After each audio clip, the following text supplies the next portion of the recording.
Seruput kopi dulu, Lur. Kali ini kita bahas momen yang kelihatannya adem di permukaan. Tapi kalau diulik lebih dalam, ini sebenarnya langkah strategis yang cukup serius dalam peta pertahanan kawasan. Jadi, Menteri Pertahanan Indonesia, Jafris Jamsodin, menyambut langsung kedatangan Menteri Pertahanan Jepang, Koizumi Shinjiro, di Bandara Soekarno-Hatta. Sekilas ini cuma kunjungan resmi biasa, tapi kalau kita tarik benangnya, ini bagian dari pergeseran besar geopolitik di Indo-Pasifik. Kenapa penting? Karena Jepang itu bukan negara yang sembarangan dalam urusan militer. Setelah puluhan tahun dibatasi konstitusi pasca Perang Dunia, sekarang Jepang pelan-pelan naik level. Mereka mulai aktif bangun kerjasama pertahanan, ekspor teknologi militer, dan memperkuat aliansi di luar Amerika. Dan Indonesia, posisi kita itu kunci. Kita bukan sekadar negara ASEAN biasa. Kita ada di jalur laut paling vital di dunia, dari Selat Malaka sampai Elki. Jadi setiap negara besar pasti ingin dekat dengan Indonesia, termasuk Jepang.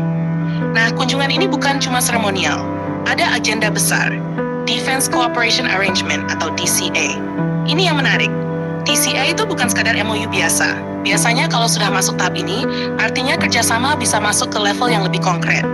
Mulai dari latihan militer bersama, transfer teknologi, sampai potensi pengadaan alutsista.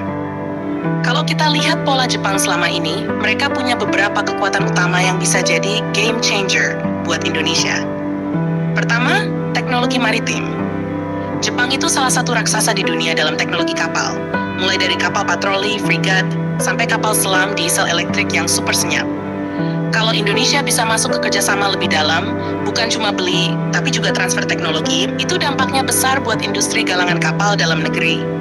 Kedua, sistem pertahanan udara dan radar. Jepang punya sistem sensor dan radar yang sangat maju. Dalam perang modern, radar itu ibarat mata. Tanpa itu, jet tempur secanggih apapun jadi buta. Indonesia masih butuh penguatan besar di layar ini, terutama untuk deteksi dini. Ketiga, domain awareness. Ini yang sering luput dibahas. Jepang punya kemampuan monitoring wilayah laut dan udara yang sangat detail. Mereka bisa bantu Indonesia dalam meningkatkan pengawasan wilayah, termasuk menghadapi ancaman abu-abu seperti kapal asing, drone, atau aktivitas ilegal. Sekarang kita tarik ke konteks lebih luas.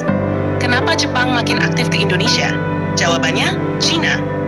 Tanpa harus disebut terang-terangan, semua negara di Indo-Pasifik sekarang sedang menyesuaikan diri dengan kebangkitan militer China. Jepang jelas merasa perlu memperkuat jaringan mitra, dan Indonesia adalah salah satu yang paling strategis. Tapi di sisi lain, Indonesia juga punya gaya sendiri. Kita tidak berpihak, kita tidak ikut blok manapun, tapi kita juga tidak bisa diam. Jadi strategi terbaik adalah memperkuat semua kerjasama, tapi tetap jaga kemandirian. Makanya kerjasama dengan Jepang ini menarik, karena Jepang bukan hanya sekutu Amerika, tapi juga punya pendekatan yang lebih halus dibanding negara barat lain. Mereka fokus di teknologi, kapasitas, dan kerjasama jangka panjang. Sekarang pertanyaannya, apa dampaknya buat TNI? Kalau DCA ini berjalan serius, kita bisa lihat beberapa kemungkinan ke depan. Pertama, latihan gabungan yang lebih intens.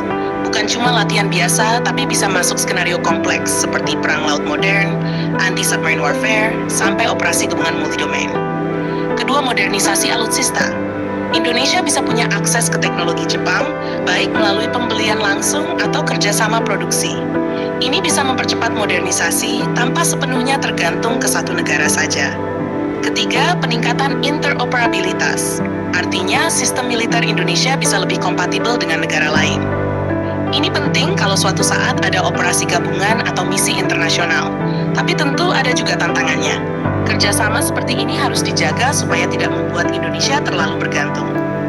Transfer teknologi harus benar-benar terjadi, bukan sekadar beli jadi.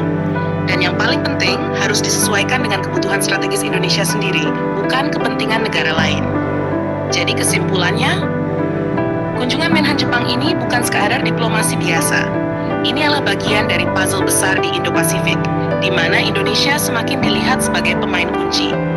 Kalau dikelola dengan cerdas, ini bisa jadi peluang emas buat memperkuat TNI kita, meningkatkan industri pertahanan, dan memperluas pengaruh Indonesia di kawasan.